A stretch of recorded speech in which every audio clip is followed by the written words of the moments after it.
Bueno, muy buenas noches con todos los que nos pueden acompañar hoy día, viernes 20 de marzo del 2020, ¿sí? Coincidencias de los números y siendo también las 20 horas, vamos a hablar un poco sobre algunas consideraciones y en virtud de ello, bueno, vamos a primero a hacer una pequeña presentación porque algunas personas me han estado preguntando a qué me dedico. Mi nombre es Richard Pinargote, yo soy médico imagenólogo y bueno, soy parte de la Sociedad de Radiología y Diagnóstico por Imágenes de Manabí y de una u otra forma queremos nosotros como sociedad promover sobre todo información que sea fidedigna, confiable y que sea adecuada, más aún en estos casos que es tan prioritario conocer de primera fuente, al menos información que sea verídica y información que sea científica, ¿no? Entonces, lo que propongo yo, justamente con estas charlas, es llegar con ese tipo de información y de una u otra manera calmar ciertas dudas, ciertas ansiedades, que es muy común que existan en momentos como este y que puedan llevarse, bueno, de la mejor manera. Me callo un poco porque estoy recibiendo una llamada. Eh, Permítame responder a esta llamada que es mi mamá y dice, hola, estoy ocupadito haciendo una llamada, ¿será que puedo llamar ya a mí? Ya, gracias. Bueno, es imposible no contestar porque es mi mamá y bueno, ya le dije que ya le llamaba después de esto. Bueno, entonces ahora nuevamente es importantísimo la solidaridad con estas personas, con estas familias que están teniendo en su seno ya personas contagiadas. Hoy día hemos aumentado ya lastimosamente a 7 víctimas en el país confirmados, ¿sí? Que tienen que ver directamente según los datos que nos brinda el Ministerio de Salud Pública a través de en estos informes de situación nacional y que de una u otra manera los manejan de forma centralizada.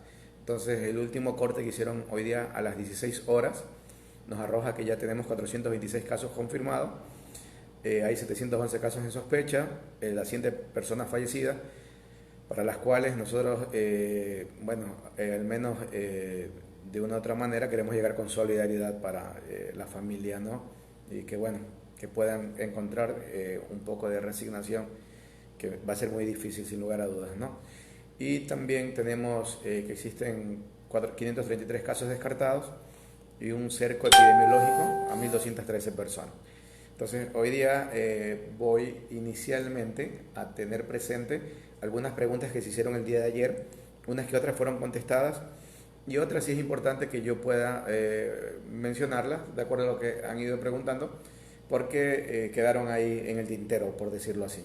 Entonces, una de esas preguntas, voy a empezar con esta que la hace un estudiante de medicina, que de paso es hijo mío, que se llama Richard Pinargote, me dice, están surgiendo, y espero pueda ser comentado, que existen mutaciones del COVID-19, o mejor dicho, del SARS-CoV-2, que es el virus, y que ha venido desarrollándose. Y de ser así, ¿de qué manera la mutación puede influir en cuanto al tratamiento actual que se usa y la agresividad de presentación con los síntomas? Muy bien. Nuevamente, es muy probable que el virus pueda sufrir ciertas mutaciones, porque los virus es la forma de adaptarse y de permanecer, que tienen que ir mutando o variando. Sin embargo, por ejemplo, en Rusia ya se ha hecho la secuenciación genética de al menos 2 variantes más. Por lo tanto, de las variantes que se conocen hasta ahora, podríamos decir que conocemos todas. Pero puede ser que apareciera en algún otro país, en algún momento, algún otro tipo de variante, pero al menos las que nosotros conocemos, ya tenemos una secuencia. Lo que hizo China, porque ellos inmediatamente comenzaron a estudiar el virus a los 20 días después de tener ya estudiado muy detenidamente, ya pudieron tener la secuenciación genética. Entonces, esto para tener una idea, aquellas personas que no entienden un poquito de los términos, ¿sí? Es como poder saber claramente de qué está hecho, está construido el virus y de acuerdo a eso yo poder tener herramientas para poderlo atacar. Entonces, en lo que se denomina un libro que se llama El arte de la guerra de Sun Tzu, es muy evidente que dice que conociendo de mejor manera a tu enemigo, tú vas a ser una persona victoriosa y definitivamente tener la secuenciación genética es uno de los pasos importantes para ello. Entonces, que obviamente estas mutaciones puedan acarrear que se exprese de una forma un poco más agresiva o más benigna la afectación, obviamente que puede ser así. Pero recuerden, cuando nosotros hablamos de mortalidad, y el día de ayer lo dijimos, para hablar de mortalidad, de que las personas puedan llegar a fallecer, no solamente se necesita un solo aspecto, se necesitan tres aspectos importantes. Uno, las condiciones del huésped, de la persona que padece el problema. Dos, de la característica del germen, que en este caso es el SARS-CoV-2, o sea, el COVID-19 que produce la enfermedad. Y tres, el entorno. Significa, por ejemplo, no es lo mismo que yo, siendo, por ejemplo, hipertenso y diabético descompensado, teniendo 75 años y teniendo patología pulmonar, pesque el germen y me encuentre en un lugar donde probablemente no exista ni terapia intensiva. Ahí las condiciones todas son un desastre para poder llegar a algo complejo, la verdad, algo que en definitiva va a ser muy negativo y que de otra manera va a condicionar mi vida. Pero va a ser muy diferente que, bueno, yo no soy tan joven, pero vamos a asumir que yo tuviera 26 años, ¿sí? Atlético, tampoco lo soy por si acaso, pero es un ejemplo nada más, que no tengo ningún tipo de patología de base y que de pronto haya pescado el virus allí e inmediatamente me hicieron, por cualquier situación especial, una prueba, di positivo y me hicieron una tomografía, vieron el problema, pero no desarrollé más allá. Y si de pronto desarrollé, teníamos la medicina y listo. Quedará simplemente como un recuerdo en mi vida. Entonces, nuevamente, todas estas situaciones influyen. Si bien es cierto que el virus es muy agresivo, pero también es muy importante entender que depende también la característica del huésped y depende también el entorno en donde trato todo eso. Entonces, sumando todas esas situaciones, hacen que independiente de que exista una mutación o no, yo pueda encontrar que pueda ser más complejo o no sea tan complejo atender todo eso. Esa en cuanto a aquella pregunta. Luego, otra pregunta que hace otra persona que dice, ¿cuántos estarán en aislamiento domiciliario en Puerto Viejo porque hayan tenido contactos con casos positivos? No entiendo mucho, pero voy a unir esa pregunta con otra más que la hizo Jairo Cruz desde España, que dice, un tema importante sería tratar la forma y pasos a seguir con los familiares que estén contagiados en casa para poder dar una buena atención y evitar los contagios. Entonces, el aislamiento de una persona que se sospecha o que ya está confirmada pero tiene un cuadro leve es un aislamiento completo, o sea, es un aislamiento de una persona que debe estar dentro de casa y esta persona, de ser posible, cargar mascarilla. Bueno, si está dentro de casa y el resto de gente está infectada, obviamente que no, pero en el momento que solo esa persona esté infectada y el resto de personas no, sí sería conveniente que tengan mascarillas, ¿sí? Para evitar que esta persona propague y contagie a las otras personas, que eso es importantísimo. Entonces, esta persona tiene que estar confinada a una habitación. Dentro de esa habitación tiene que tener todas las condiciones para estar tranquilos, ¿sí? Y esa persona tiene que tener sus propios utensilios, su propia vajilla, ¿sí? Hay que hacer una limpieza más exhaustiva, y sí, en este caso, de las cosas del hogar y de las cosas de la habitación. Incluso la ropa tiene que recogerse en una sola bolsa plástica inmediatamente y lavársela inmediatamente y todo ello. Con esta persona, pensando en el hipotético de que esa persona se haya contagiado, o sea, una alta sospecha, y el resto de la familia no. Pero lo que suele ocurrir en estos casos, como la persona no suele manifestar síntomas, es muy probable que contagie al resto de su entorno familiar y probablemente ellos, haciendo la cuarentena, automáticamente cumplen las condiciones para evitar propagar el problema. Entonces, ese es un dato a tenerlo presente y que creo yo, cuando alguien nos preguntó cuánto estarán en aislamiento, entonces el aislamiento, dependiendo de cómo están apareciendo los síntomas y luego si se negativiza, sí, es variable, pero probablemente ahora estamos hablando en algunos pacientes incluso que tienen que cumplir hasta 21 días, ¿no? Si estamos hablando de los pacientes ya positivos, ¿sí? Así que eso es importante entender.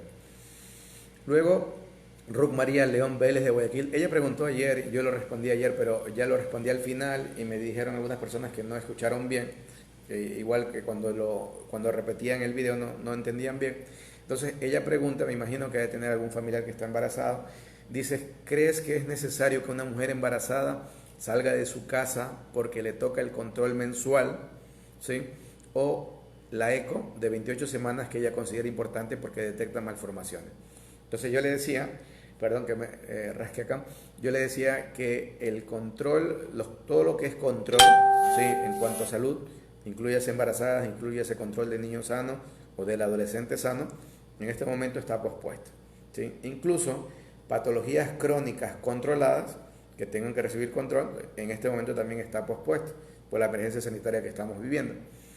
Y las ecografías importantes que son, es la que tengo que yo hacer entre la semana 10 a 14, ¿sí? Porque yo comienzo a hacer tamizaje de las malformaciones sí que existieran. Entonces esa ecografía me mide, entre otras cosas, lo que es translucencia nucal, hueso nasal, que son informaciones importantes para ver si pudiera estar en relación con esto. Y luego otra que se realiza entre la semana 22 a 26 para ver la situación orgánica fetal. Entonces, como son, si se dan cuenta, de 10 a 14 semanas estamos hablando de 4 y de 22 a 26 semanas estamos hablando de 4 semanas, por lo tanto es muy probable que esta persona que necesita hacerse un control para ver cromosopatías, estas alteraciones que puedan haber en los bebés, si tienen el chance de esperar que pase la cuarentena para hacerse cualquier tipo de control. Eso es una cosa, pero es muy diferente que alguna persona, embarazada me estoy refiriendo, tenga en algún momento un dolor, alguna condición especial, algún sangrado, que obviamente ahí inmediatamente tendrá que hablar con su médico o visitar al médico, ¿sí? Porque las condiciones son otras. Estamos hablando en los casos de normalidad. Muy bien.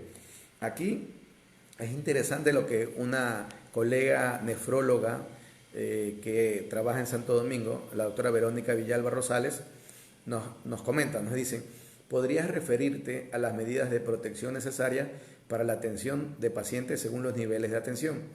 Así los profesionales de la salud que hoy demandan de ello hacen un uso correcto, que además es escaso, eso es verdad, de los insumos según lo que corresponda. Pues bueno, según la Organización Panamericana de Salud y la Organización Mundial de la Salud, ellos recomiendan como el equipamiento de protección personal, o lo que nosotros denominamos como el EPP, que no solo se aplica en este caso, sino que se aplica en todos los casos de las personas que están sujetas a que puedan sufrir algún tipo de problemas por el trabajo que desempeñan.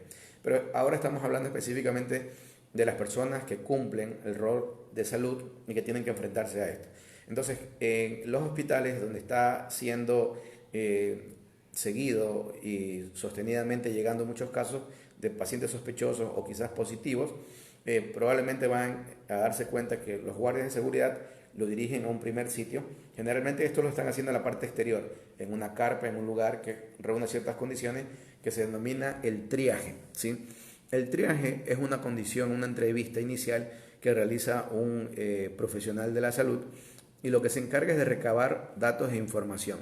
Entonces, como esto es lo que realmente es una entrevista en el triaje, lo que se le pide al personal de salud que tiene que estar en el triaje, ¿sí? Primero, obviamente, la higiene de manos, que tiene que ser a cada momento, la higiene de manos con el lavado, que creo que la mayoría ya lo conocemos, ¿sí? Y en este caso, a esta persona se le pide que tenga una mascarilla quirúrgica, nada más, porque esta persona va a estar probablemente a 2 metros de distancia de cualquier caso sospechoso, ¿no? ¿Sí? Y aquí sí también es importante mencionar, porque a veces se nos pasa por alto, hay héroes anónimos en esta lucha, y también dentro de los héroes anónimos, sin lugar a dudas, están las personas que se encargan de la limpieza de los hospitales. Estas personas que se encargan de la limpieza de los hospitales y de todos estos sitios tienen un rol gigante para contener, para mantener todo en orden, y de verdad una felicitación para las personas que trabajan en limpieza de los hospitales, ¿sí? Honestamente, el trabajo de ustedes es extremadamente valioso. Entonces, las personas que están en el triaje, la higiene de manos y la mascarilla quirúrgica es la recomendación de la OPS y de la OMS. Hay que tener presente que estamos mencionando en el triaje como tal, ¿no? Luego, las personas que tienen que estar en lo que es la toma de muestra, sobre todo el personal de laboratorio clínico, ojo con esto, es muy importante. Ellos normalmente para tomar esta muestra hacen un frotis laringio, sacan con un hisopo una muestra. Entonces, cuando tú haces un frotis laringio, la posibilidad de que al realizar el hisopo, la persona que está padeciendo el problema por esta estimulación que existe pueda toser, que es muy alta. Por lo tanto, a más de la higiene personal es a todos, ¿no? El lavado de manos Eso es una característica para todo el mundo es una característica y una condición sine qua non. Entonces, en el momento que yo estoy tomando muestra, aparte de la higiene personal, en estas personas sí es importantísimo que ellos tengan bata, ¿sí? Una bata completa, ¿sí? Incluso se pide ya hasta desechables para zapatos, ¿ya? Ellos tienen que tener la mascarilla N95, ¿sí? Ellos sí es obligatorio para ellos y tienen que estar protegidos ya sea con gafas o alguna máscara, algún protector facial donde cubra completamente, sobre todo la zona que tiene que ver con la parte de los ojos. Entonces, para ellos que están en esta línea, donde tienen mayores posibilidades, sí tienen que estar con estas indicaciones. Y lo mismo se aplica para el personal que tiene que estar en la parte de imágenes, en el personal de los licenciados de imagenología, que ellos también deberían cumplir estos requisitos. Sobre todo aquellos que se exponen más directamente, por ejemplo, en áreas de tomografía, que también tienen que cumplir ciertos parámetros luego de tratar a un paciente de esto en cuanto a la desinfección, la asepsia y la antisepsia en estos sitios. Muy bien. El personal que está en admisión, ¿sí? Y que tiene que, de una u otra forma, en admisión, y ya los otros personal médico que tiene que atender a los pacientes, también tienen que estar preparados con esto, ¿no? Me olvidaba que el personal también tiene que tener guantes desechables y tienen que cubrirle con las batas completamente el guante, porque nuevamente, si alguien te tose, tiene que tener la máxima protección. Las personas que están ya en admisión también van a cumplir estas características, el protector ocular, la N95, si este personal es de admisión, o sea, de la parte que tiene que ver a la parte administrativa, pueden tener mascarillas quirúrgicas, pero si es ya la parte médica, tiene que tener la N95. La bata, ¿sí? Guantes y también, de ser posible, ideal, tener también los desechables para los zapatos. Y también en las personas que están, siempre digo primera línea de batalla, pero es los primeros que llegan, pero en la infantería del combate, que son nuestros colegas que tienen que estar directamente con los pacientes, sobre todo los terapistas intensivos, ellos obviamente que tienen que cumplir todos estos requisitos y hacer cambio cada ciertas horas de todo este material, ¿no? Así que importante entender de verdad que una consideración especial a nuestros colegas terapistas intensivos, emergenciólogos y neumólogos sobre todo, ellos que están afrontando con una tenaz y poderosa fuerza todo este tipo de cosas. Entonces, la verdad, una felicitación importante. Verónica también nos compartía, Verónica Villalba también nos compartía que acá en el país se ha reportado que al menos 24 médicos han dado positivos, ¿sí? Que están dentro de la cifra. Por lo tanto, estamos alrededor en una tendencia de 6.5% en lo que tiene que ver a este personal expuesto en relación a otros países. Italia está en el 6.4%, China 0.7% y España 0.1%. O sea, el que está liderando esta estadística en cuanto al personal de salud tiene que ver acá Ecuador. ¿Y ahora por qué? Pues sencillo, mientras falten insumos, lastimosamente a nosotros nos están mandando directamente a contagiarnos, no nos dicen otra cosa. Y en eso el gobierno, he escuchado que el gobierno ha dado autorización a las direcciones provinciales, pero si hay lugares donde no tienen todo el equipamiento, sí, es culpa tanto del órgano central y tanto de las partes intermedias. Entonces, por favor, hoy día ha sido calamitoso ver esos videos del hospital de Machala, donde la gente de la área de salud salió a protestar porque no tenían las condiciones. Y yo me sumo a ese tipo de protestas, sin lugar a dudas, apoyo ese tipo de protestas, porque las condiciones mínimas necesarias tienen que darse y entregarse a todos, ¿sí? Aquí hay que buscar todas las posibilidades que hay para que puedan, de una u otra manera, tener las condiciones todas las personas que están liberando y llevando adelante esta batalla. Así que, por favor, un poco más de celeridad, un poco más de organización, un poco más de compromiso, un poco más de honestidad y un poco más también de sacrificio y solidaridad. Porque quizás muchas personas que manejan dirección tienen quizás el recurso económico, pero van a intentar comprar un proveedor y el proveedor de lo que antes le quería vender algo en $4, ahora se lo quiere vender en 8. Por favor, hay que ser un poquito humanos en estos momentos, sí, hay que dejar de lado esos egoísmos económicos que a la larga no conducen a nada. a la larga, porque nada me garantice que de una u otra manera yo pueda estar comprometido o comprometiendo a mi familia con estas cosas. Así que hay que poner un poquito de nuestras partes. Y ahorita vamos a entrar a lo que son las estadísticas, ¿sí? Y en la parte de estadísticas sí es importante reconocer lo que este portal Plan B coloca en cuanto a recursos físicos en los centros hospitalarios y menciona sobre las salas de cuidados intensivos que tenemos en el país. Miren que ellos están hablando que en el país contamos con 1.183 camas para terapia intensiva, de las cuales se concentran las mayores en Guayas con 357, Pichincha 334, Azuay con 158. Yo en videos anteriores había manifestado que yo, por conocimiento de los terapistas intensivos, tenía la idea de que eran 98 camas. Según esta revista y este portal, habla de que son 75. Bueno, y ahí vienen otras provincias como Domingo, que tiene 50, Los Ríos 38, Santa Elena 15, Loro 42, Tungurahua 37, Loja 35, ¿sí? Entre las que más destacan. Así que entendamos igual que el hecho de que esa cantidad de camas aparezcan no implica necesariamente que todas están disponibles para atender a los pacientes que tienen el COVID-19, porque muchas probablemente estarán con pacientes de muy larga data. Por ejemplo, un paciente que tuvo un accidente cerebrovascular, un paciente que tuvo una lesión cerebral traumática, o sea, un paciente que tuvo un accidente de tránsito y quedó en estado vegetativo, muy probablemente puede que esté ocupando ese sitio en la terapia intensiva, con riesgo cuando lleguen los pacientes de contagiarse. Y en ese estado, la verdad que la cosa se pone bastante fea. Entonces, entendamos que una cosa es saber la cuantificación de camillas que tenemos en terapia intensiva, que según este portal Plan B, estamos hablando que en el país tenemos 1.183. Entonces, nuevamente,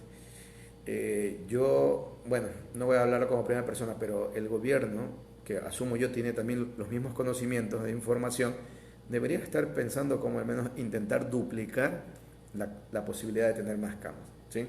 Porque esto pinta para un buen rato. Y ya que pinta para un buen rato, entendamos también cómo se está dando, ¿sí?, lo que es la presentación del COVID por cada 100.000 habitantes, ¿sí? Y aquí me ponen algunas cifras. Entonces, hay ciudades como Quevedo, Esmeraldas, Puerto Viejo, que aún representan cero, a pesar que en Los Ríos hay, pero parece que se están concentrando todos en otras ciudades, ¿no? Y de ahí que hay casos confirmados ya en Santo Domingo, Machala, Riobamba, Loja, Ibarra, Quito. Bueno, entonces en esas ciudades la presencia de casos de COVID-19 por cada 100.000 habitantes está entre 0.2 a 1.2, o sea, cada 100.000 habitantes hay un contagiado. Y el promedio nacional está alrededor de 2.1, o sea, cada 100.000 habitantes tenemos 2 contagiados. Pero esto es interesante, estresante y alarmante a la vez. En Guayaquil la cifra se sube a 6.4 y en la zona de San Borondón Daule 25.8. ¿Sí? Es interesante entender esa cifra porque nuevamente eso tiene que ver con el comportamiento, ¿sí? Y en virtud del comportamiento vemos que las cosas no se hacen como debería ser. Sí, yo voy a dar otro comentario en otro momento sobre esto porque tengo otra información, así que voy a dejar ahí de lado un mayor comentario sobre eso. Cuando regreso a ver así es que acá hay un celular que está sonando, pero bueno, no lo voy a atender ya. Ahora, ¿se acuerdan que yo hace unos 3 días, aquellas personas que se conectan regularmente, ya habíamos hablado de la curva de crecimiento, cómo se iba a dar, y había colocado yo una estadística tomando en cuenta un factor de crecimiento de 1.07 calculado a la fecha, que luego se modificó a 1.08. Entonces, nosotros habíamos hablado que en esos primeros días, ¿sí? Hoy día estamos día 20, entonces para el día 20, según ese criterio, íbamos a tener 411 casos. La verdad es que hoy día tenemos 426, pero no estamos tan aparte de esto. Significa que según esta curva, el día de mañana podríamos estar por alrededor de 816 casos, el día 22, que sería el domingo, 1731, y probablemente el 23 de marzo, el lunes, alcanzando los 3.930 casos. Nuevamente, esto se hace en base de una orientación científica, matemática, epidemiológica, y en virtud de ello es que se dan estas cifras. Y no lo digo con el afán de que nosotros nos estresemos al máximo, sino más bien al contrario, conociendo la realidad de los acontecimientos, uno sepa, bueno, esto se iba a dar de esta manera. y probablemente pueda haber variables que puedan aumentar o disminuir esto. Bueno, pueden haber variables que pueden aumentar. En estos días ya no, porque cuando uno ve la estadística de hoy día, lo que estadística refleja probablemente son los casos del día de ayer. ¿Por qué? Porque como están haciendo ahorita los estudios, y probablemente los estudios que estén demorando entre 2 a 24 horas en darme resultados, significa que los positivos de hoy fueron los que saqué la muestra ayer. Entonces, probablemente la fotografía que estoy viendo hoy día sea la fotografía de ayer o de días atrás. Eso hay que entenderlo. Por eso es importante el quedarse en casa. Porque a medida que yo me quedo en casa, voy a hacer que esa curva llegue a un momento, a un pico máximo y luego descienda. Se dice, por la experiencia de otros países, ¿sí?, sobre todo en China e Italia y España, que luego de reportado el primer caso, hay que más o menos contar 41 días para llegar al máximo de los casos. Pero desde reportado el primer caso. Si acá la mente no me falla, estamos hablando de que este sábado ya cumplimos, me parece, el segundo o la segunda semana, me corrigen por ahí, si es que no es la tercera. Significa que, voy a leer porque sí me pueden estar corrigiendo por ahí, si estamos teniendo la segunda o la tercera semana, entonces estaríamos entre 14 o 21 días desde que se dio el primer caso. ¿Sí? Voy a ver acá para ver si me corrigen porque esa cifra ya se me pasó un poquito por alto, la verdad. Entonces, dicho ello, ¿sí?, tenemos que entender que en estos países la curva máxima se dio justamente... no, pensé que alguien de pronto podía ayudarme con esa cifra, con ese dato, pero no lo estoy viendo. Entonces, tenemos que tener presente esos 41 días desde que empezó el primer caso para tener el pico máximo, siempre y cuando tomemos todas las condiciones que se deben de tomar y siempre y cuando nosotros hagamos todo de acuerdo a lo que nos están sugiriendo, recomendando desde nuestras entidades oficiales, ¿sí? Bueno, voy a dejar también pendiente aquel comentario, pero lo que nuevamente buscamos simplemente es que ustedes tengan presente esto. Ahora, ¿por qué sube tan abruptamente de un momento a otro? Porque esto es una curva que se llama exponencial, ¿sí?, nuevamente por la capacidad que tiene contagio el virus. Y aquí hay una cuestión muy interesante que coloca un médico español que trabaja en terapia intensiva. Y dice que para tener claro cómo debería ser esto, tendríamos que tener un estudio de una población, un estudio poblacional gigante, ¿sí?, y tener todas las condiciones en esa población muy similares. Entonces, en la dispersión de todo esto es que se crean los problemas al tratar yo de llegar a conclusiones evidentes. Pero ocurrió algo interesante lo que pasó en un crucero, donde llegó gente infectada. Entonces, en ese crucero, porque estaban confinados en el crucero, se podría decir que todas las personas guardaban cierta homogeneidad o normalidad en cuanto a sus condiciones generales. Entonces, mira lo que pasó en ese crucero. Se realizó prueba a todos los que estaban a bordo, pasajeros y tripulación, y se vio que estaban infectados el 17%. Y de ellos, aproximadamente la mitad estaban asintomáticos. ¿Sí? Es decir, que existía un 8.9% de personas que no presentaban ningún síntoma. Y aquí viene lo que se denomina el paciente asintomático no diagnosticado. Si se dan cuenta la cantidad de gente, en este caso, en esta experiencia que hicieron allí, el del 17%, ¿sí?, la mitad de ellos, entre 8 y 9%, no tenían síntomas. Entonces, si se dan cuenta que es muy probable que muchas personas que no tienen síntomas en este momento, y si están en contacto con el exterior y en contacto con muchas más personas, estén contagiando a mucha más gente. Entonces, nuevamente, esto es lo que distorsiona las curvas de crecimiento y por eso hace que probablemente pueda ser que se pueda perder la perspectiva de casos, porque se dan cuenta que hay ciudades que no están respetando las cuarentenas. Entonces, ese a tenerlo muy presente. Bueno, el médico comenta que tampoco se ha podido o se ha conseguido documentar bien la capacidad de transmisión de los individuos asintomáticos. Parece más que evidente que dicha transmisión efectivamente existe, pero lo que no se sabe bien es cómo de contagios o cómo son de contagiosos en cuanto a los que están asintomáticos. Y están estos asintomáticos en ese periodo de incubación. No obstante, hay estudios que sugieren que la contagiosidad de los que están en el periodo de incubación no se daría hasta prácticamente el inicio de los síntomas, en teoría. Eso sería algo alentador, puesto que la transmisión se produce básicamente por las gotas respiratorias que generamos al toser, estornudar, hablar y que no suelen superar la distancia de 1 metro, a diferencia de los aerosoles. Muy bien. Entonces, en teoría, a pesar de que estos pacientes asintomáticos diagnosticados, ¿sí?, pudiera ser que puede que no estén contagiando según este estudio, ¿sí?, pero una vez que comienza a tener cierta sintomatología, a tener tos o algo por el estilo, automáticamente tendría un gran potencial de contagio. Muy bien. Hoy día estuve leyendo, pero no lo voy a leer porque creo que después no va a alcanzar el tiempo porque tengo otras cosas más que comentar. Son las 8:32 y no quisiera que esto dure más de 1 hora, por respeto a ustedes, porque yo soy docente y las clases mías a veces suelen durar hora y media, hasta 2 horas, y muchas veces he tenido momentos en que mis estudiantes, de verdad, yo los siento cansados porque suelo dar clases en la noche y en la noche los estudiantes de medicina tienen un sinnúmero de actividades y obviamente que de verdad que de una u otra manera sí puede sentirse el cansancio y no puede ser productivo lo que uno diga. Entonces lo que buscamos aquí básicamente no es dar una clase, simplemente estamos compartiendo información que puede serles útil y sobre todo despejando inquietudes, despejando miedos, despejando cualquier cosa que pueda intranquilizarlos a la mayoría de la población, como pudiéramos estar todos. Entonces eso es lo que buscamos. Lo que iba a mencionarles es que se está circulando algo que escribe alguien de Lombardía, del norte de Italia, en cuanto a que de ateo a humilde creyente, porque por estas situaciones, esta persona y por los casos que él experimentó, bueno, la verdad que considera que hay otras fuerzas que de una u otra manera pueden llevar a sentir que pudiera existir esto, ¿no? Para los creyentes no hay ningún problema, más bien sería para los agnósticos o no creyentes, ¿no? Cuanto más normal sea nuestra vida ahora, más rápido vamos a recuperar la vida normal. O sea, perdón, lo voy a decir de nuevo porque lo dije mal, perdón.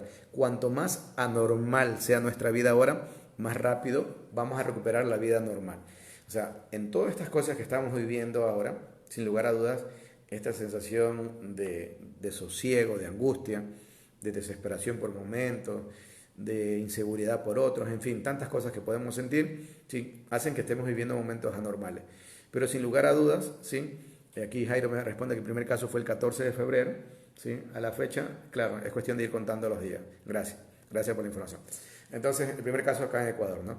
Así que me estaba refiriendo a la normalidad de lo que estamos viviendo, pero cuando se acabe esto, la normalidad de nuestra vida se va a recuperar y de una buena manera.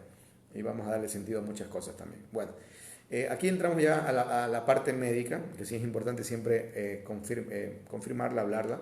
Y hay algo interesante que en este portal que se llama NetMed está sacando un artículo en cuanto al coronavirus, síntomas gastrointestinales y posible transmisión fecal, ¿sí? Entonces hay 2 artículos de investigadores chinos que describen que el impacto del coronavirus en el tracto digestivo y comentan como resultados clave que una parte significativa de los pacientes con coronavirus tiene diarrea, náuseas, vómitos y o molestias abdominales antes de los síntomas respiratorios. En el caso de Guayaquil hay una paciente reportada y corroborada. Ella empezó a debutar con síntomas, con molestias abdominales, y ahí se le hizo la tomografía, se vio el infiltrado alveolar, el patrón de vidrio esmerilado bilateral pulmonar, y ella quedó ya con una alta sospecha de COVID y ya luego en la prueba lo confirmaron. Entonces, sí, también está reflejando acá nuestra clínica lo que ellos dicen. Los investigadores recomiendan monitorear a los pacientes con distrés gastrointestinal inicial, o sea, una alteración, una afectación gastrointestinal, lo que permitirá una detección, diagnóstico, aislamiento o intervención más temprana, ¿sí? Este tipo de virus es detectable en las heces de pacientes con sospecha de coronavirus, el ARN viral del coronavirus, ¿no? Y está claro que el virus se deposita en las heces, ¿sí? Pero esto tampoco tiene que servir una alarma porque si los sistemas sanitarios están funcionando bien, no va a pasar nada, ¿sí? Además que no es que va a tener una vida infinita dentro de las heces, eso también hay que tenerlo presente. Y en el momento en que estas heces se procesan, ahí de una u otra manera, ellas podrían desaparecer ya. La infección gastrointestinal viral y la posible transmisión fecal oral puede durar incluso después del aclaramiento viral en el tracto respiratorio, hay que tenerlo presente ese, ¿sí? Lo hablo sobre todo para la gente que no es partícipe de la parte médica. Significa que aunque uno no tenga síntomas respiratorios, pero existe posibilidad de que uno pueda seguir eliminando esto por las heces, y no suele ocurrir, pero digamos que haya un descuido en cuanto a la preparación de alimentos y que haya posibilidad de que ocurra eso, de que se contamine con heces, ahí sí podría ocurrir algo de esto, ¿no? En cuanto a la contaminación, al contagio. Se debe tener en cuenta la prevención de la transmisión fecal-oral para controlar la propagación del virus. Nuevamente, mientras los sistemas sanitarios estén funcionando bien, no va a haber ningún tipo de problemas en ese sentido. Y bueno, llegamos lo del lavado, la limpieza normal que se pide, se exige y se recomienda a cada momento. El día de ayer, ¿saben? Disculpen un momentito, es que los labios me molestan un tanto. Y voy a ponerme un lubricante de labios porque si no voy a seguir pareciendo incómodo aquí. A ver si lo encuentro también. Falta que no esté. Creo que no está, pero bueno. Así es, cuando uno busca algo, no aparece en ese... Ah, no, acá está. Entonces, me disculpa un poquito. Voy a utilizar... Muy bien, ahora sí.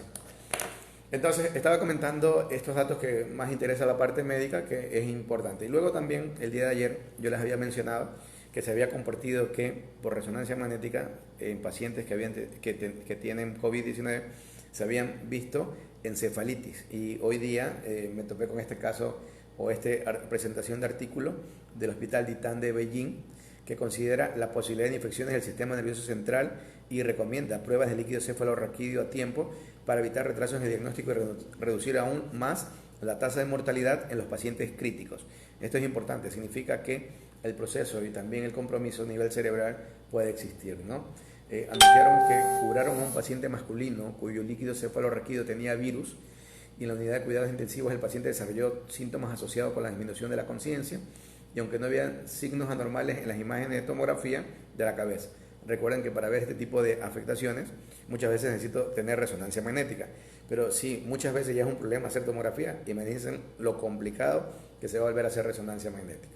Entonces, como nota y aclaración, aún se trata de información preliminar emitida por el hospital, aún no se ha publicado una confirmación detallada procedente de una investigación más exhaustiva, pero la cosa va por ahí, ¿no? Interesante. Y dentro de algo que tiene que ver con salud pública, Colombia, tenemos algunos amigos de Colombia, tengo colegas, compañeros tanto del pregrado como del posgrado que están en Colombia, y un saludo a ellos, sí, sobre todo a una colega médica que vive en Bogotá, y a toda la gente de Bogotá y de todas las zonas de Colombia, porque ellos empiezan hoy, si mal no me equivoco, desde el día de hoy, es más, desde las 8 horas, desde ahorita empiezan lo que ellos denominan como un simulacro de cuarentena, que va a durar hasta el martes a las 4 de la mañana. La verdad, yo no entiendo por qué hacer un simulacro. Yo pensaría que por la cantidad de personas afectadas que ellos tienen, yo pensaría más bien ya en ir directamente a la cuarentena, pero bueno, no sé cómo son las condiciones en Colombia y no soy quien para opinar sobre ello, pero lo que sí puedo hablar es lo que ellos planean hacer, que es justamente el simulacro. En virtud de eso, a ver, déjenme actualizar esta página porque de pronto voy a dar un dato inexacto, entonces voy a esperar que se actualice para dar el dato preciso a lo que corresponde a Colombia y la presentación de casos de ellos.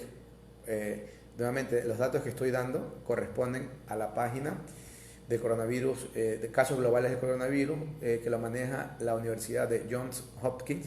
Entonces, en esta página yo me baso para tener los datos mundiales. Y los datos de Ecuador sí demoran mucho en actualizarse, la verdad. Entonces, los datos de Ecuador, obviamente, al ente pertinente para estos casos, que es el que tiene que darme la información concreta como tal. Entonces, ahora que estoy dejando que se actualice rápidamente, que creo que se me va a hacer muy largo esto. A ver, Colombia, estamos por Colombia. Ecuador, miren que aquí actualiza Ecuador 367, ¿sí? Cuando ya tenemos 426, porque se toma en cuenta el anterior corte, ¿no? Y en el caso de, y aún así estamos bien elevados nosotros acá, estamos por encima de Perú, que actualizó en 234, ¿sí? Por encima de Panamá, 137, y Colombia tenía reportado 128. pero nuevamente, eso es curva exponencial. Los amigos de Colombia tienen que entender que también en algún momento van a comenzar a subir los casos desesperadamente, bueno, no desesperadamente, incisivamente, y a medida que más demoren a hacer cuarentenas, la situación podría aumentar considerablemente también. No, muy bien. Perú también, por otro tipo de noticias, ya ha propuesto a China poder comprar uno de esos hospitales que ellos construyen y parece que va muy adelantada la posibilidad y no sería nada raro que Perú sea el primer país de Sudamérica en contar con un hospital realizado directamente por los chinos para esta contingencia. Argentina está proyectando hacer 8 hospitales modulares para también enfrentar la crisis. Así que Ecuador querido y lindo, al menos esos 2 hospitales que teníamos deberían ya estar siendo operativos. Por favor, más celeridad a las autoridades de salud, más celeridad. Y en virtud de ello voy a tomar en cuenta lo que son las opiniones de las personas que escriben en las redes, sobre todo de mi perfil de Facebook, donde yo suelo colocar noticias sobre esto, comentarios, en fin. Entonces tengo aquí un comentario de Sol Lor Álvarez en relación con esto de los insumos, los materiales que tienen que ver con médicos y todo este equipo de protección personal, el EPP. Entonces Sol Lor Álvarez menciona, los médicos y el personal de salud en general no estamos solicitando que nos paguen más en esta situación crítica o que dejen de pagarle a otras personas en sí, o por lo menos no es esa la idea. Al fin y al cabo todos tenemos necesidades, ¿no? Estamos solicitando fondos para insumos de bioseguridad para seguir trabajando sin poner en riesgo de infección a nuestros seres queridos, porque no es posible que otros trabajadores del sector público tengan mejores medidas de seguridad para laborar con un médico. Eso no lo podría asegurar, la verdad. Me parece que esto es casi para todos, lastimosamente. O para un licenciado que entra en contacto directo con pacientes, apenas una mascarilla sencilla. Y vemos que la OMS y la OPS lo que recomiendan, sobre todo las personas que toman muestras, tienen que tener el N95, la bata, tienen que tener las gafas, guantes, en fin, toda una serie de cosas, ¿sí? Si ustedes ven que eso no está ocurriendo, no se están cumpliendo las garantías, ¿sí? Y deberíamos ser también portadores de denunciar esto, porque no es justo ni para ustedes como usuarios, ni para el personal médico que se expone, ni para todo el sistema de salud que esto ocurra. De pronto, quizás las autoridades necesitan que nosotros también comuniquemos eso, porque de pronto no pueden llegar a todo. Pero tenemos que convertirnos también en una voz que alerte todo este tipo de situaciones. Así que por eso, Sor Lor Álvarez también manifiesta que entiendan que nosotros tenemos que tener las protecciones porque también tenemos hijos, somos madres, padres, abuelos que no quisiéramos enfermar y estar así expuestos nos convierte en un riesgo para nuestros seres queridos. Dejen de victimizar todo lo que se solicita, que no estamos como vulgarmente se dice. Bueno, esa frase no la puedo mencionar porque, bueno, pero podrían verla ahí en el...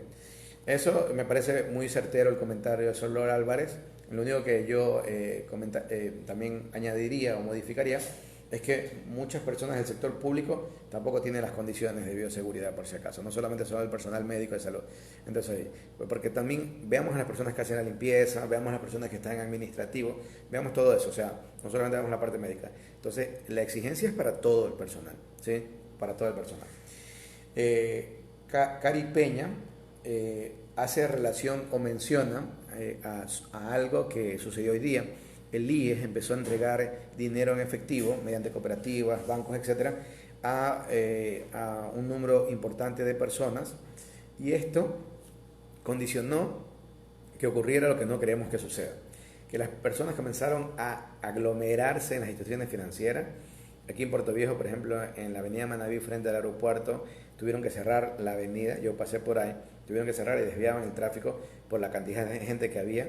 Yo publiqué una foto de lo que correspondía a lo que pasaba ahí, pero ver en Guayaquil era angustiante la gente que tenía que acceder. Nuevamente, lo bueno que puede tener esto se borra completamente con lo malo que pueda suceder. O sea, que las personas puedan llegar a retirar el dinero en estos momentos de crisis y de angustia, importantísimo, fundamental, porque lastimosamente el dinero de otra manera mueve todo esto.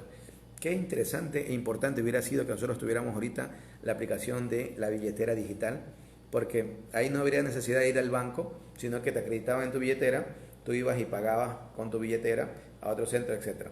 Hubiera sido importante. Pero bueno, ese negocio creo que lo dejaron para la banca privada y como parece que no les resulta tan conveniente, los han dejado prácticamente morir.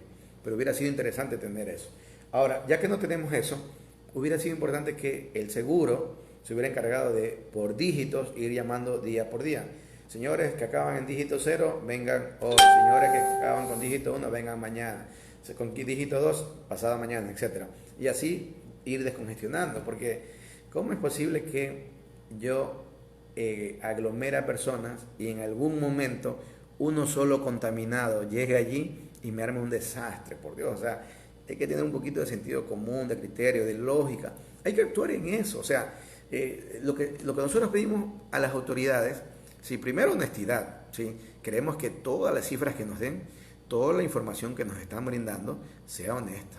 Que no nos oculten nada. ¿Sí? Que la gente que ha fallecido, que nos digan que han fallecido por eso, que no se oculte en ningún caso. Sería catastrófico como país, sería abominable como gobernantes que nos estén confundiendo, manipulando con este tipo de información. Sería el acto más detestable que pudiera existir. Entonces yo, como médico, como humanista, como una persona socialista de convicción, ¿sí? Asumo que es imposible que eso haga. Entonces, nuevamente, yo todas las cifras que doy aquí lo hago en base de los que nos da el ministerio y los entes calificados para atender estas crisis. Entonces, nosotros también como ciudadanos comunes, ¿sí? Y más aún nosotros los que estamos involucrados en el sector salud, tenemos toda la obligación de pedirles que manejen de mejor manera esto, que sean breves, que sean rápidos, que sean eficientes, que sean honestos, ¿sí? Por Dios, la corrupción ahorita no debería existir, ¿sí? No debería existir, por favor, ayúdenos en ese tipo de cosas. Entonces eso es lo que vimos. Y en ese sentido, Cari Peña opina, es como si los llevaran al matadero para librarse de una vez de todos ellos en relación a las aglomeraciones que están ocurriendo. Edmundo Celorio, en relación a un video que coloqué que lo publica las Fuerzas Armadas Argentinas, en relación que toda la industria de las Fuerzas Armadas Argentinas ahorita está dedicada a construir lo que ellos llaman barbijos en Argentina, o sea, cubrebocas, y la vestimenta, el overol, la vestimenta, lo que es la bata quirúrgica que se utiliza, la bata desechable, y toda la industria del ejército está dedicada a eso. Entonces Edmundo Celorio pregunta, ¿y en el Ecuador cuándo? Tengo entendido que muchas industrias militares quedaron rezagadas a un segundo plano, pero al menos yo sí pensaría que es necesario que las Fuerzas Armadas también estén en las calles dando una mano. Es importantísimo también ellos, porque de una u otra manera hay que controlar esto como se tiene que controlar. Así que ojalá que las Fuerzas Armadas ya puedan estar cumpliendo un rol más importante. Me gustaría verlos igual de activos como estuvieron en octubre, igual de incisivos, igual de comprometidos como estuvieron en octubre, estar ahora. Me gustaría, ¿sí? Yo en algún momento de mi vida quise hacerme militar porque considero que la institución tiene grandes principios y porque también soy un patriota, pero queremos ver reflejado eso, ¿sí? Los necesitamos, muchachos. Fuerzas Armadas las necesitamos, ¿sí? Muy bien. Y acá, en relación a esto, el Mundo Celorio opina, no, hay que comprar equipos de represión, pues les vamos a quitar todos los subsidios, vendamos todas las empresas públicas y si no protestan, vale y gases a estos miserables del pueblo. Bueno, opinión personal, así que, en fin.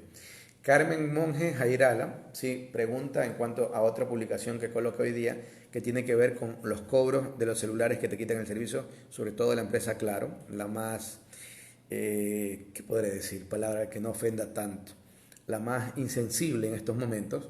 Y Carmen Monge Jairala pregunta, ¿dónde está el presidente de la República? Que vea lo que está pasando. Así que por favor, señores de estas empresas, este tipo de problemas es para todos, no solo para ustedes. No solo ustedes están perdiendo. Créanme que mucha gente, ¿qué digo mucha gente? Todo el mundo está perdiendo. Quedarse en casa es complicado. Entonces hay que entender eso. Tienen que ser un poco solidarios, ¿eh? Tienen que ser un poco solidarios. Y créanme que no van a quebrar. Ustedes reportan muchas ganancias en cientos de millones de dólares por año. Y créanme que no va a pasar nada con un mes, 2 meses, que puedan posponer los pagos. Bueno, yo hablaría hasta de exonerar los pagos, pero no esperemos que haya tanta sensibilidad, pero al menos posponer los pagos o hacer un considerable descuento, ¿no? Muy bien. Todo este tipo de cosas de una u otra manera nos puede condicionar a que nos deprimamos. Mucha gente quizás pueda sentir o tener un sentimiento de fatalidad, tipo este Sid de la era del hielo, ese perezoso torpe que pasa y que dice, nos vamos a morir todos, nos vamos a morir. ¿Sí? Y de verdad que a veces a mí me da risa cuando yo veo esos memes de que hablan y que dicen que las cosas no se hacen bien y lo colocan allí el tipo hablando eso. Pero la verdad que hay que verlo por el otro lado también. Este tipo de situaciones también nos pone en una actitud de sensación de finitez, de saber que nosotros somos transitorios en el paso de la vida y que dentro de lo transitorio que uno es o que uno puede hacer, tiene que intentar actuar de la mejor manera. Porque, a ver, yo puedo tener todo el dinero del mundo, ¿sí?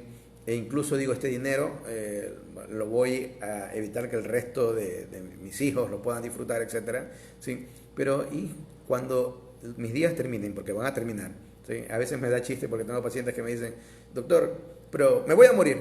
Y digo, pero todos vamos a morir, ¿sí? Entonces hay que entender, o sea, en qué momento uno puede morir, todo, o sea, y probablemente ahorita tengamos esa sensación, pero hay que dejarla de lado y llevar de una u otra manera al pensamiento, tratar de extrapolarlo hacia lo provechoso, hacia lo altivo, lo altruista que uno puede hacer, lo solidario que uno puede hacer. Y de lo feo sacar lo bueno, de lo malo sacar lo bueno. Yo la verdad que soy de la gente que siempre ve el vaso medio lleno, hasta en los peores momentos. O siempre pretendo sacar las cosas positivas de todo lo que uno pueda considerar. Así que es mi forma de ser, ¿qué les puedo decir? Y por ello hay que intentar nuevamente aterrizar y saber que si yo puedo de una u otra manera ayudar a mi vecino, a mi amigo, ¿sí? Es el mejor momento para hacerlo, ¿sí? Que nazcan esas cosas, que nos sembremos de humildad, de humanidad, de altruismo, de este tipo de sensaciones que a la larga nos producen mejor hasta alivio emocional que otras cosas. Así que un llamado a eso. Y nuevamente, ser reiterativo con lo que dije ayer, que los servicios de salud tienen que tener universalidad, equidad y solidaridad, ¿sí? Así que solo pensar un servicio de salud que tiene que ser privado es un suicidio, ¿sí? La educación y la salud son bienes primordiales en la formación de cualquier pueblo, en el desarrollo de cualquier pueblo y colectivo. Por ende, tenemos nosotros que luchar siempre para que se nos dé y se nos otorgue tanto educación como salud de primer nivel, ¿sí? Para ello, obviamente, hay que pagar impuestos, hay que exigir a los que más ganen, aporten un poco más, ¿sí? De una u otra manera, ¿sí? Hay que de una u otra manera ver cómo se pueden financiar esas cosas y obviamente intentar que la corrupción sea lo menos posible. Lo ideal sería que no exista, pero lastimosamente de una u otra manera lo veo muchas veces inviable, pero al menos que ocurra la menos corrupción, para que esa plata se invierta de la mejor forma. Muy bien, entonces voy llegando ya a este segmento de los bulos, ¿sí? Hay mucha gente que me dice, doctor, el segmento que más me gusta es el de los bulos porque la verdad, de una u otra forma, se aclaran cosas, ¿no? Primera cuestión, bulo, más que bulo, es una noticia que sale en cuanto a de que muchos epidemiólogos dicen que no hay que darle tanta importancia, que esto es una pandemia y probablemente el 40-70% de la población lo va a tener y probablemente los que van a morir ahora o van a morir después. Claro, eso se entiende y probablemente coincidamos con ese punto de vista. El problema es que no quiero que todos se me enfermen al mismo tiempo, por el amor de Dios. No quiero colapsar el sistema de salud. Y nuevamente, lo que nosotros buscamos es no tener una curva acentuada. Lo que se busca en cuanto al aparecimiento de nuevos casos, lo que se busca es que sea una curva con un crecimiento, aunque sea sostenido, pero leve y que yo pueda dar respiro al sector salud. Porque un paciente que necesita terapia intensiva por COVID probablemente pudiera estar entre 2 a 3 semanas. Eso entendamos. Entonces tengo 2 a 3 semanas que esa cama no la cuento. Entonces tengo que ir disminuyendo la capacidad de cama. Entonces eso hay que ser muy claro. Así que para mí es como una especie de bulo el de no darle tanta importancia a que el 40-70% de la población se contagie, ¿sí? Luego, hoy día la señora Mélida de Chone me escribe y me dice, doctor, ¿qué tan cierto esto de que están circulando? Es más, voy a leer el mensaje de ella para decirlo como ella me lo preguntó, para ser lo más realista posible. Entonces voy a poner acá, escribí mal el nombre de ella, perdón. Bueno, todavía estamos con el tiempo, ¿no? Sí, así que no nos estresemos tanto. Entonces estoy colocando aquí a Mélida Muñoz desde Chone, un saludo para Chone y que estén con las mejores vibras por allá, ¿sí? La gente chonera que está empujante. Me pregunta, buenas tardes doctor, ¿será que usted me ayuda un poco, ya que sabe un poquito más que yo, sobre algo que le llega a ella al su celular y que dice, COVID Lock, aplicación que aprovecha el temor del coronavirus para instalarse un ransomware, ¿sí? Entonces, ella me manda eso. Yo había escuchado algo, pero eso me motivó a ir a consultar más y Forbes, la revista Forbes, hace una advertencia sobre rastreadores de coronavirus que maliciosamente instalan un malware dentro del celular. O sea, instalan ese programa, puede instalar otro programa en tu celular y puede bloquear tu celular. Entonces, evitémonos bajar cualquier cantidad de aplicación que diga, ay, este verifica cuántos pacientes de coronavirus hay en el mundo, este verifica de qué edad tienen, tratemos simplemente de informarnos, que información es lo que más hay por si acaso, informarnos por los canales oficiales para tratar de saturar, además que enlentizan al celular y bueno, ahorita el celular se está convirtiendo en una herramienta indispensable para todo esto. Luego, como un tercer bulo, podríamos decirle, era de que hoy día en la tarde se desató una pandemia de pánico aquí en la ciudad de Puerto Viejo, porque informaron que ya se presentaba el primer caso de COVID-19 aquí en la ciudad de Puerto Viejo. Entonces, ya hablando con los que saben, con los amigos que trabajan en el hospital, etc., esa noticia como tal, hasta ahorita, es desmentida. No hay un caso oficial acá en Puerto Viejo, pero sí tenemos 2 casos sospechosos. Además que, nuevamente les digo, esto es una enfermedad y es una pandemia que va a llegar probablemente a todos los lugares. ¿Sí? Y recuerden que el 80% de la población no va a tener una sintomatología severa, va a ser algo leve. Por lo tanto, si va a llegar a la mayoría de sitios, ¿sí? Es muy probable que cuando llegue a Puerto Viejo, llegue a Chone, llegue a Flavio Alfaro, estoy hablando de lugares en Manabí que son algo distantes y que todavía se sienten medio apertrechados, ¿sí? Que llegue a Junín, por ejemplo, que llegue a Calceta, no hay que entrar en pánico, porque mientras yo cumpla las normas de poder estar en mi casa, ¿sí? O sea, guardar la cuarentena, no me puedo contagiar. Este virus no es que va viajando por el aire y yo abrí la ventana y ya está, me contagié y todo. No, por favor, o sea, no hay que entrar en eso. Y cuando lleguen los casos, hay que saber llevar adelante los casos, tratarlos y bueno, y dar los soportes que se tienen que dar. Y esperemos que el personal de salud, médico, paramédico, guardias, auxiliares de limpieza, auxiliares de salud en general, tengan las condiciones para protegerse. Eso sí, porque sí sería un acto ignominioso y totalmente irresponsable que a pesar de que sabemos que están llegando casos, no hagamos y no cumplamos todas las condiciones para que la gente esté bien equipada, por favor. Ahí sí,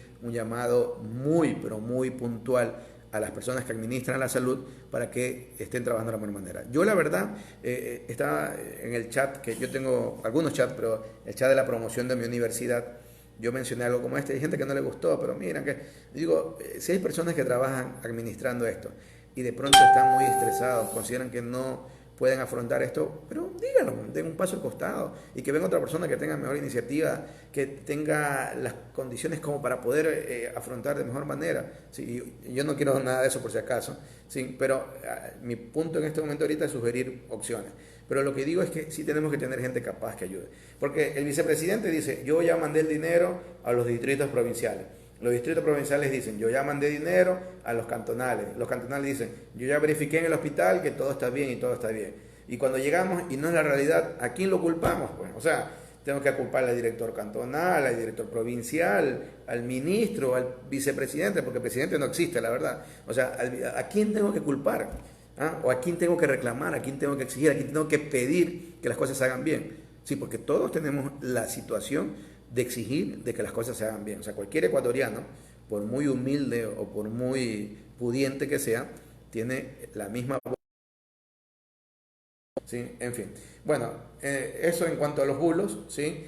Y vamos a cosas positivas, nuevamente. Ya, es muy interesante, porque yo creo que la mejor forma de terminar la noche con cosas positivas y no con otras cosas más. Es muy interesante cómo China y las ciudades que estuvieran inmersas en esto va recuperando la normalidad. Y es increíble porque da la sensación como que no hubieran estado enfrentados a eso. Bueno, sí, tú ves en la calle, aún conservan ellos la mascarilla, pero recordemos también esto de la mascarilla. China, por la polución que tiene, por la cantidad de industria, siempre ha sufrido de una contaminación ambiental importante.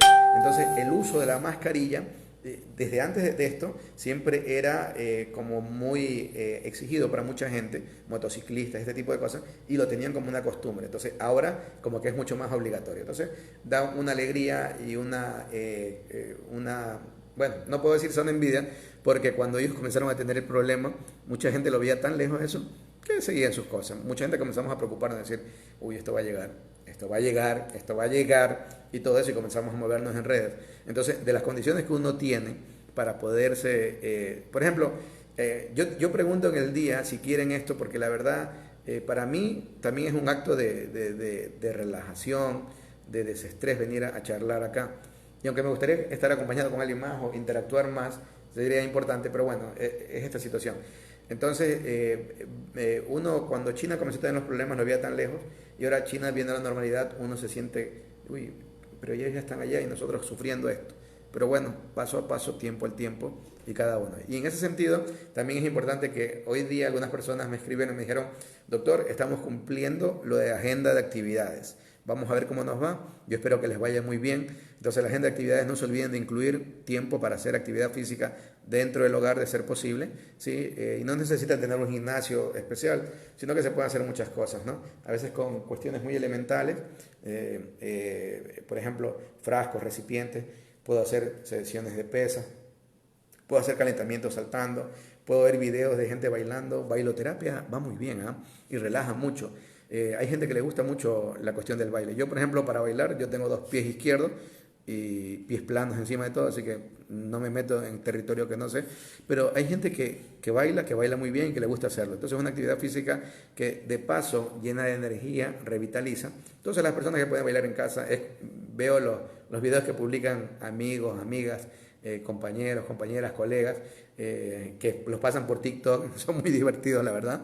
Entonces, bueno, sí, agradable esa situación. Entonces, me estaba comentando. Y finalmente, como otra noticia positiva desde mi punto de vista, es que hay muchos colegas que se están sumando a este tipo de espacios, y me parece muy favorable aquello. Tengo un colega, Wilson Ceballos, que desde Esmeralda, ellos comienzan mediante el Colegio de Médicos de Esmeraldas a intentar hacer un espacio similar. Espero que les vaya muy bien, Wilson, los mejores deseos. Y asimismo como el doctor John Ponce, que también está haciendo, y otros colegas más que se van sumando. Y creo que entre más posibilidades tengamos de escuchar información confiable, fidedigna, ¿sí? Es muy importante, porque esto despeja dudas y nos aclara muchas cosas. Muy bien. Y ya se ha ido el tiempo, tenía otras cositas por ahí pendientes, pero bueno, quedarán ahí en el tintero de nuevo. Entonces, se ha pasado la hora, la verdad sí se me pasó bastante rápido, honestamente. Así que, bueno, dicen que cuando uno hace las cosas que le gustan, las cosas pasan más rápido y de mejor manera. Entonces, para mí ha sido un gusto.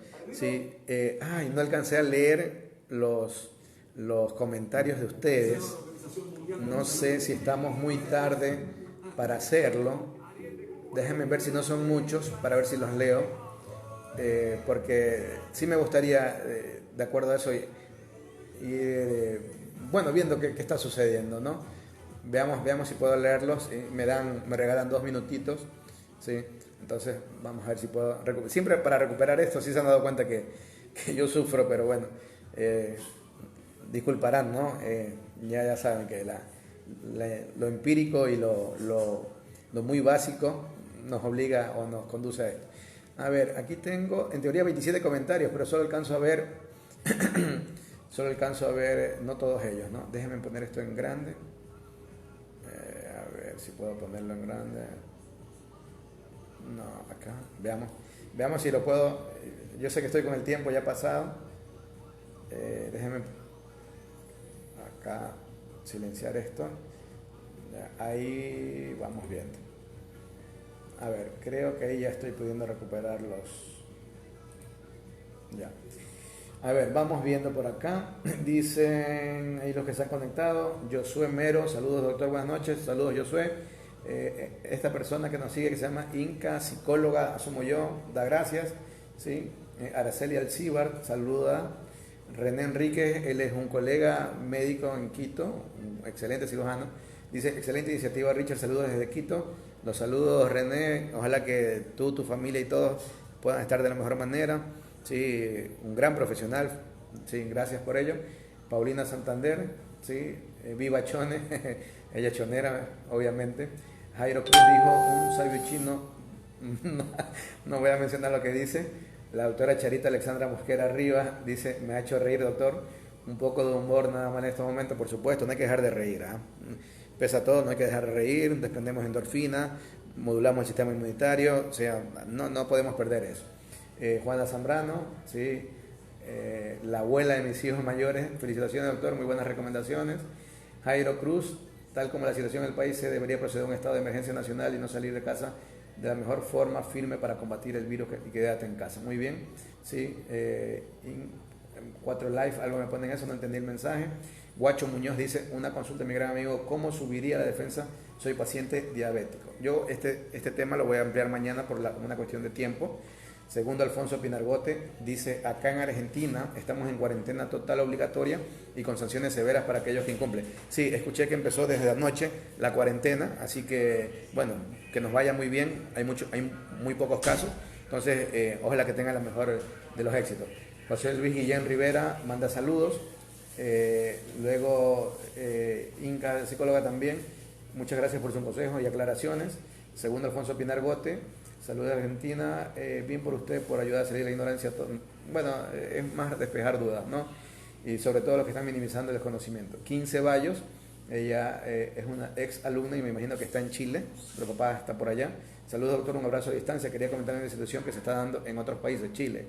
No sé si ya está allá o qué, donde están tomando medidas para evitar contagio personal, sanitario o factores de riesgo importantes tales como patología pulmonar previa o enfermedades crónicas con la finalidad de prevenir infecciones graves en los mismos.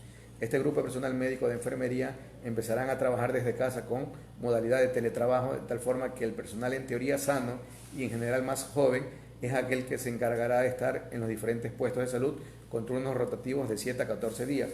Esta disposición está siendo tomada por cada área de salud de manera independiente, además de limitar la atención únicamente a emergencias y pacientes sintomáticos y respiratorios. ¿Sería posible adoptar esa pauta en nuestra realidad para precautelar la vida de nuestro personal más vulnerable? Esa pregunta, King, mañana te la respondo y ya en parte ya he mencionado sobre ello. Juan Fernando Lor nos dice muy buenos comentarios, doctor. Jairo Cruz habló sobre el primer caso del 14 de febrero. Tati Artiaga dijo el 1 de marzo. Ya me perdí ahí. Pues tiene que ser entonces, estamos a 20 días. Lupita Zambrano, saludos doctor, muchas gracias por su tiempo. No, para mí es todo un gusto. Marvel Preciosa, me alegra mucho doctor que usted nos ayude con sus conocimientos a la población manabita. Narcisa Lino Segovia, ella trabajó en Solcamo un largo tiempo, gracias doctor por su valiosa información. Jairo pregunta de nuevo, una consulta con respecto al test rápido del COVID-19, ya lo estamos usando en Ecuador, mañana lo respondemos con mayor detalle por la hora. María Eugenia Rivas Sabando me etiqueta con alguien, Mary Chávez Anchundi igual cosa, Edu LS, doctor, la gente que no está contagiada sí puede compartir utensilios, dígase cucharas, platos, así vasos, y cuál sería el lavado con aquel lavado de vajilla, también desinfectada. Ya lo hemos mencionado, si en la casa nadie está contagiado, no hay ningún problema, y el lavado de la vajilla con cualquier tipo de lavador desinfectante habitual que se utiliza para esto, ¿no? Entre más espuma produzca, mucho mejor, ¿sí? Milton Fienco, colega médico de Jipijapa, traer el equipo médico que triunfó en China acá a Ecuador, Italia lo hace hoy, ¿sí? Y Silvia Geo desde México nos dice, hola desde México, atenta a tus recomendaciones, saludos Richie, ella me trata con ese cariño. Muy bien, con esto hoy día son las 9:10 de la noche, agradezco que hayan podido estar acá, bueno, ya veremos si mañana podemos seguir acá y para todos los mejores de los deseos, que podamos ser solidarios, que podamos ser consecuentes, que podamos ser altruistas, solo depende de un acto de voluntad propio, nada más que eso, ¿sí? Recuerden que la batalla es de todos, cada uno es en su trinchera, todos somos soldados, todos somos superhéroes y así como también nosotros cumplimos, exijamos a este gobierno que comience a cumplir con las cosas que tiene que cumplir. Todos en un solo puño, ¿sí? Con mucho cariño, con mucho amor, con mucho positivismo, con mucha alegría también, a no dejarnos vencer y vamos a salir de esta, queridos amigos. Chao.